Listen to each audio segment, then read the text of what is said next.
E aí galerinha, tudo certo? Professor Flamiciano de Geografia na área. Estamos aí, né, gravando mais um videozinho. Dessa vez aí um conteúdo que é relativo ao primeiro ano do ensino médio, basicamente, que é a teoria da deriva continental. Bom, talvez vocês já tenham ouvido falar da expressão placas tectônicas, só que isso vem depois. Antes da galera inventar o esquema de placa tectônica, descobrir e tal, que a gente vai ter uma aula sobre isso ainda, a primeira teoria mais forte que veio foi a teoria da deriva continental, certo? Uma não anula a outra. Na verdade, a teoria de placas tectônicas veio para completar a teoria da deriva continental, porque essa teoria que eu vou apresentar para vocês, ela acabou deixando uma falha principal ali, que enfraqueceu a teoria como um todo, mas no final descobriram que ela estava certa. Teoria da deriva continental corresponde à ideia básica do seguinte: a ideia de que há muitos anos atrás, os continentes estiveram unidos, formando um continente único, ok?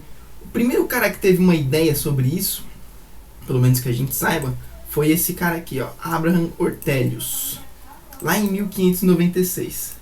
Esse mano aí, ele era um cartógrafo e geógrafo, né? Ele acabou trabalhando ali para a coroa espanhola e tal, e em 1596 ele considerou a possibilidade da existência da deriva continental.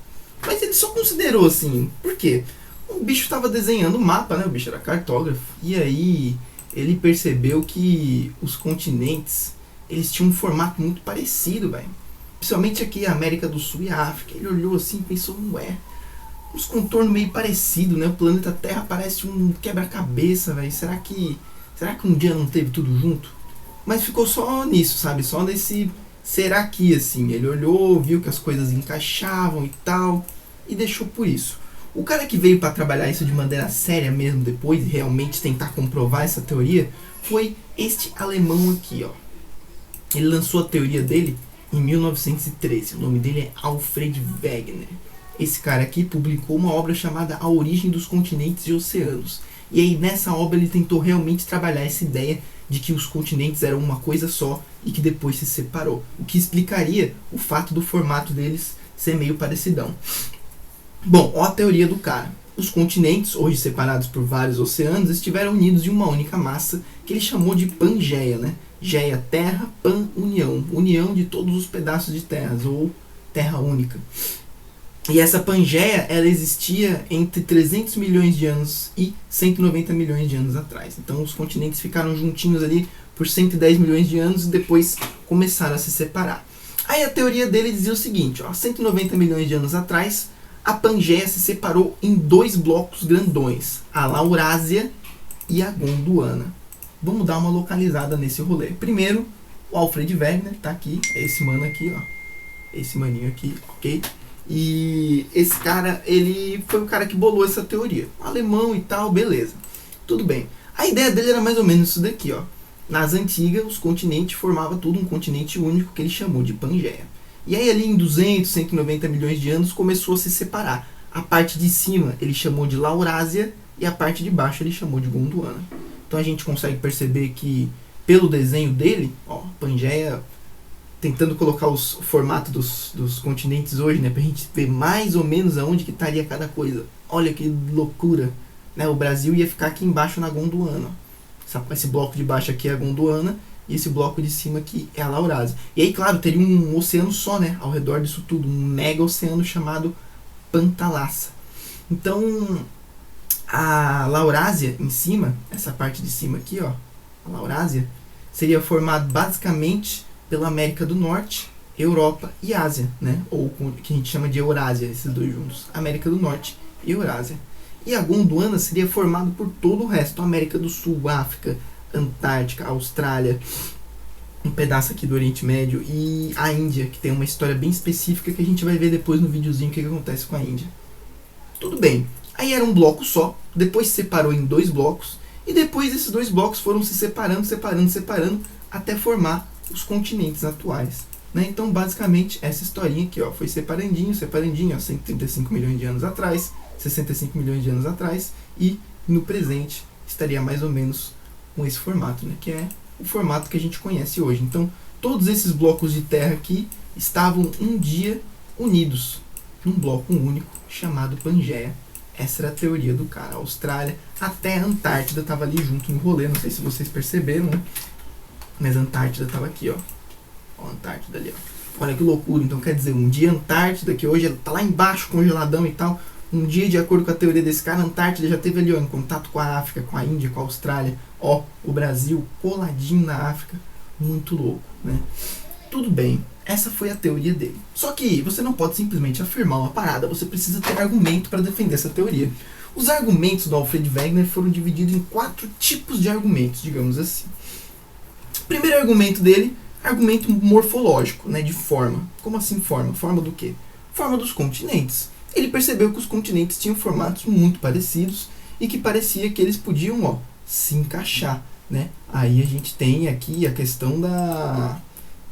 O mais forte de todos que a gente consegue perceber isso é a América do Sul e a África. Tipo, o formato das duas é realmente muito parecido, ó. Essa fronteirinha aqui, ó, aqui da América do Sul e aqui da África. Você quase que consegue encaixar perfeitamente aqui, ó. Por exemplo, o Nordeste brasileiro encaixaria perfeitinho aqui, mais ou menos, ó. Ó. Aqui o Sudeste brasileiro encaixaria mais ou menos perfeitamente aqui, ó. Então aqui na região Sul, onde eu vivo, ia estar mais ou menos aqui nessa parte da África. Muito louco. Esse foi o primeiro argumento dele. Olha, tem tudo um formato muito parecido. Mas isso daí, o próprio como é que é o nome do cara? Cornelius? Não, Ortelius, eu falando merda. O próprio Abraham Ortelius tinha percebido que os formatos são parecidos. Ele precisava de mais coisas para poder basear essa teoria dele. E aí veio o argumento dos fósseis. Putz, esse é muito forte, cara. É um argumento muito bom. Por quê? Fósseis de seres vivos da mesma espécie foram encontrados em locais muito distantes, às vezes separados por oceanos, velho. E isso é muito doido. Você encontrar o mesmo fóssil aqui na América do Sul e na África. Você encontrar, olha que loucura, o mesmo fóssil na África, na Índia e na Antártida, velho. Agora olha o fóssil dessa plantinha aqui. Encontrado na América do Sul, na África, na Índia, na Antártida, na Austrália. Tipo assim, lugares completamente diferentes, com climas completamente diferentes, muito distantes um do outro. Mas a gente pode ficar só no básico. Olha esse bichinho aqui, ó. Acho que eu tenho aqui mais específico. É esse bichinho aqui, ó. Cinognathus. Ó, parece um bichinho estranho, um réptilzinho meio bizarro. Ó, viveu no período Triássico e tal. Tinha 3 metros. Pô, um bichinho aí de respeito, né? Um bichinho de 3 metros é um bichinho que já dá pra dar uma pisoteada na galera. Agora, olha que loucura. Você encontra fóssil desse bicho aqui e na África. Então, o bicho teria que ter atravessado nadando o Oceano Atlântico, tá ligado? Tipo, imagina, ele surgiu desse lado aqui e atravessou o oceano para viver desse lado, ou vice-versa. Não faz muito sentido, cara. Ele não teria capacidade de atravessar tudo isso nadando, né? E esse é o mais simples. Agora, imagina, por exemplo, esse bicho aqui, ó, que tinha na África, na Índia e na Antártida. Como é que um bicho ia viver em lugares tão distantes e diferentes? África, Índia e Antártida lá embaixo. Não tem como, velho. Como é que ele ia atravessar 3 oceanos? Não dá. E aí o cara pensou, pô, se tem fóssil assim, não tem como, né? Isso daí quer dizer que um dia as paradas tinham que estar juntas, assim, né? Que daí o bicho viveu aqui numa boa, depois separou os 2 continentes, e aí ficou um pouco dos fósseis aqui, um pouco dos fósseis aqui, né? O bicho viveu por aqui, depois separou, ficou um pouco na África, um pouco na Índia, um pouco na Antártida. Essa explicação parecia muito mais razoável, né? Então, primeiro, a questão dos fósseis. Olha só, cada espécie desenvolve-se num determinado habitat, o que implica que esses locais afastados estiveram mais próximos do passado, pois teriam de ter o mesmo clima para possuir as mesmas espécies. Não tem como o mesmo bicho surgir e se desenvolver em 2 lugares completamente diferentes, com climas diferentes. Não tem como, né? Então, é uma questão de evolucionismo lá e tal, não rola. É isso. Isso daí era um indicativo forte. Só que tinha mais indicativos. Indicativos paleoclimáticos. Os sedimentos glaciares só se formam em zonas de grandes altitudes e temperaturas baixas. Pô, sedimento glacial, né? Então é uma parada que só se forma em lugar de clima frio. No entanto, eles foram encontrados em zonas, ó, como África do Sul e Índia, indicando que esses locais já se encontraram no passado próximos do Polo Sul. Então o cara encontrou sedimento glacial, né, que a gente chama de morena, né, esse é o nome mesmo no Brasil. Em Portugal eles chamam de moreia, mas é um tipo de sedimento que só se desenvolve, mano, ó, aonde tem gelo. Só que o cara encontrou esses sedimentos na Índia, velho. Então quer dizer, um dia a Índia tinha que ter estado próxima aqui, ó, da Antártida. Tinha que ter estado próxima do Polo Sul, tinha que ter tá próxima de um lugar mais frio. Hoje não, hoje ela tá num lugar onde não rola isso, né? Hoje o clima da Índia é um clima que não tem como desenvolver um sedimento glacial. Então ele pensou, olha, tem que se mover, né? A Índia não esteve o tempo inteiro onde ela está hoje. Um dia ela deve ter estado num lugar mais frio. Então, beleza. Outra coisa que ele também encontrou, esse também é outro argumento muito bom. Rocha, velho. Rocha muito parecida em dois continentes muito distantes, ó. Rochas com a mesma idade e formadas pelo mesmo mineral, mas, por exemplo, uma parte na África, na América do Sul, e a outra parte na África. O mesmo esquema dos fósseis, só que dessa vez, rochas. Tipo assim, ó, bloquinhos de rochas parecidos aqui, aqui e aqui. Pedacinhos de blocos de formação rochosa da mesma idade, formado pelos mesmos minerais, em dois continentes completamente separados. Então, o mesmo esquema dos fósseis. De certo, essas rochas se formaram num período da história onde os dois continentes estavam juntos. Depois separou, ficou um pedaço na África, um pedaço na América do Sul. O mesmo esquema dos fósseis. Então, vamos lá. O cara tinha 4 bons argumentos. Ó, o formato dos continentes, os fósseis, os sedimentos glaciais e as rochas. Agora, o problema da teoria do Alfred Wegener é que ele não sabia explicar por que eles se moviam. Tipo assim, tá, tudo bem, você viu aí, tem fóssil, tem rocha e tal, mas por que eles se mexeram? Por que eles se separaram? Por que isso daqui aconteceu? E aí o Alfred Wegener não sabia explicar. Ele não sabia. Ele, olha, eu tenho aqui, ó, diversos elementos que mostram que os continentes se moveram, só que ele não sabia explicar o porquê dos continentes se moverem. E aí a teoria dele ficou mais fraca. Hoje a gente sabe que os continentes se movem devido às energias do interior da Terra, né, meu? Um movimento que a gente chama de movimento de convecção, que ele acontece no manto.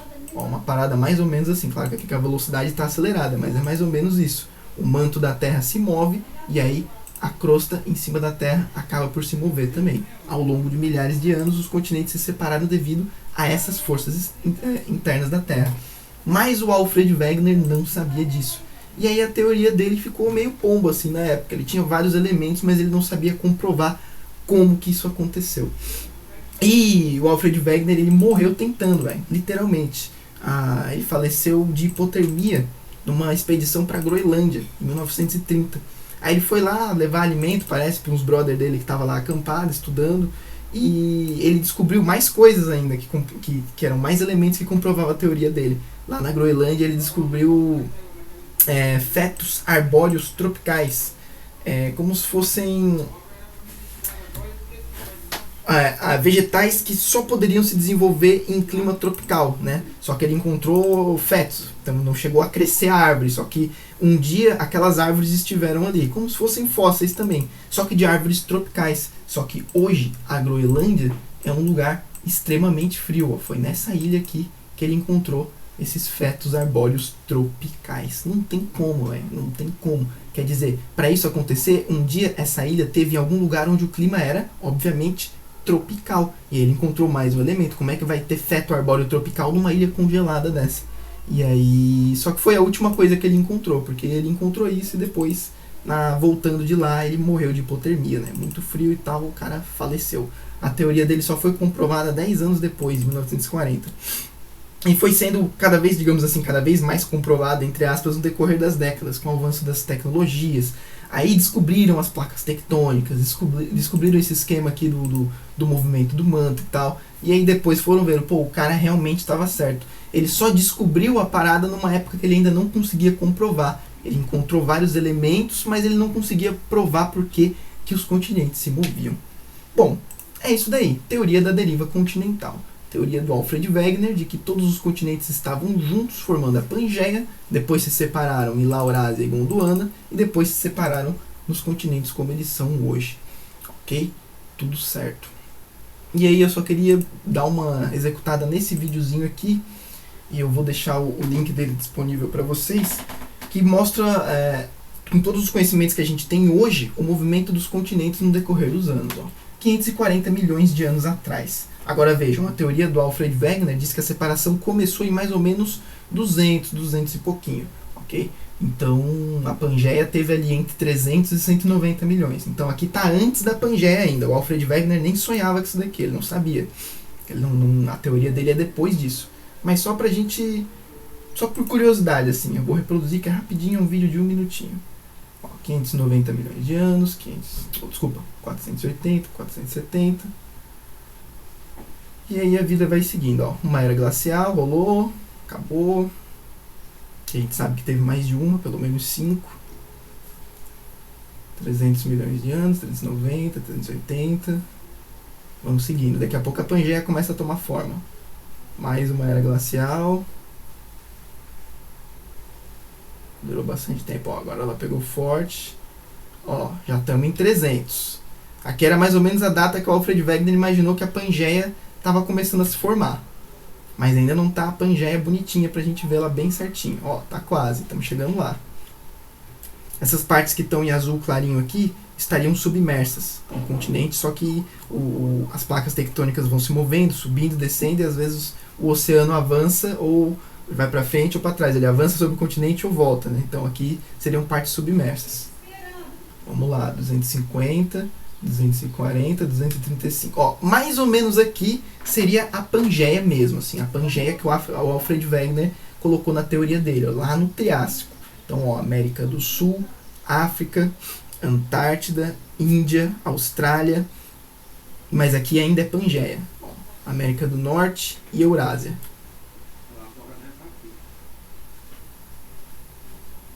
$200 milhões de anos, 190. Aqui foi mais ou menos quando ele imaginou que começou a separação. E ele estava certo. Ó, aqui a gente vê a separação forte aqui entre a parte de cima e a parte de baixo. Então a gente está falando da Laurásia e da Gondwana. Ó, Laurásia indo para cima, Gondwana aqui embaixo. Ó, só que agora a Gondwana começa a separar também. Identificando novamente América do Sul, África, Antártida, Austrália. Olha a Índia. A gente vai prestar um pouquinho mais de atenção na Índia. Já estamos em 120 milhões de anos. Ó, a América do Sul já se separou da África. O Oceano Atlântico Sul começa a se formar aqui. Ok? E dá uma olhadinha na Índia. Ela estava aqui grudadinha na África e na Antártida. Ó o que vai rolar com ela. Ó, ela vai viajando, ó. Hoje a gente sabe que a Índia está na mesma placa tectônica da Austrália. Então, na verdade, as duas estão viajando juntas. O Oceano Atlântico já está bem formado aqui no meio, ó, e as duas aqui se movendo. Olha o que a Índia vai fazer. Então, aproximadamente 40 milhões de anos atrás, a Índia se fundiu com a Eurásia, né? E hoje ela faz parte do continente asiático. Só que se a gente for olhar as placas tectônicas, a gente vai ver que a Índia está na mesma placa que a Austrália. E foi esse choque aqui da Índia com a Ásia que formou a Cordilheira do Himalaia, onde hoje tem o Monte Everest, que é o ponto mais alto do mundo. Okay? Aqui já está quase igual, quase o que é atualmente, né? Mas ainda faltam 40 milhões de anos. Vai dar mais uma mudadinha. Tem mais uma era glacial ainda. Ó, a Antártida já está bem certinho aqui embaixo. América, África, Europa, Ásia, Austrália, Oceania. Última era glacial. E aí fecha. Ok? Então, a teoria do Alfred Wegener, ele pega mais ou menos daqui assim pra frente, ó. Aqui mais pra frente. Uns 230, mais ou menos daqui pra frente. Essa seria a Pangeia, e aí depois a separação que ele bolou na teoria dele. Mas isso só foi comprovado posteriormente. Certo? Era isso. Essa é a teoria da deriva continental. Nossa próxima aula é sobre placas tectônicas, e a gente vai ver o que descobriram depois do Alfred Wegener. Um abraço, meu povo, e é isso aí.